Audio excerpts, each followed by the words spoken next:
Figma actually offers version control within each of the files you create. Now, this is actually a really great way to be able to view a previously saved version, restore a previous version, comment on things, and you'll see what I'm talking about. So in this video, we're going to talk about version control. To see the version history, make sure nothing is selected and you can see the name of the file up here. Click on the arrow to the right and you'll see Show Version History. Now on the right, you'll see the version history. What's great about this is that as you make moves or changes or things like that, it's going to auto-save it for you. If you look back down here, you're going to see all the different times that you've done things. And if you click on one of these previous, you'll see it's going to show you what it's going to look like here. Now, this is just giving us a preview. If we really want to make this the version, the current version, if you come to the ellipsis here, you can see restore this version. Now let's not do that because we'll lose our changes.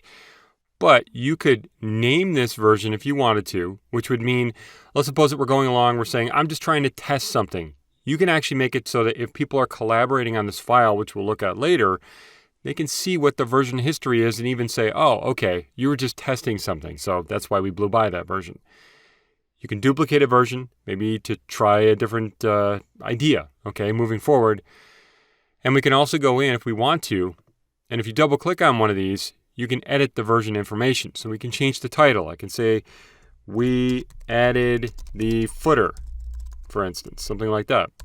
And you can also, well, that's the description, but whatever you want to do here. So I'll click Save, and that's actually going to put a version right out here. You can see it right there, plus the 3 autosave versions that were above it and the 9 autosave versions that were before it. So it's just a way for us to kind of, if we wanted to collaborate with people and tell them what we're doing and what we're looking at.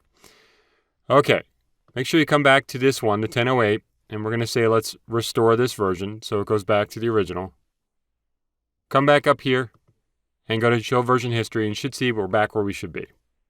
I did that just in case. I don't want to lose anything for us here. So you'll actually see that because of the plan, the free plan, we only have a 30-day version history. You do have unlimited version history with paid teams, and you can learn a little bit more about it right there.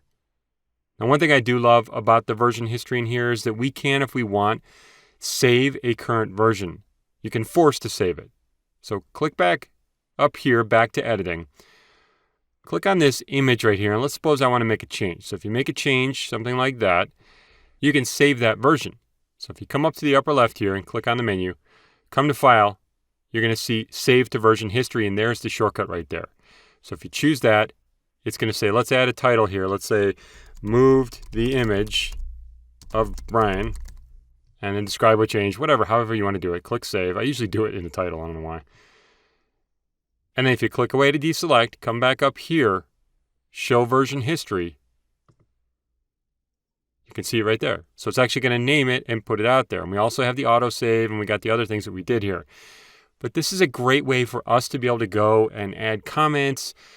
Later on, when we start doing things like collaborating with people, they can see what we've done. We can see their changes, their versions. We can see our versions. And it just makes it so much easier for us to track and see what's going on. Click back to editing. And that wraps up most of what we're going to do here as far as adding content. There's so much more you can explore and learn. But the next thing we're going to start to do is we're going to start to take a look at prototyping.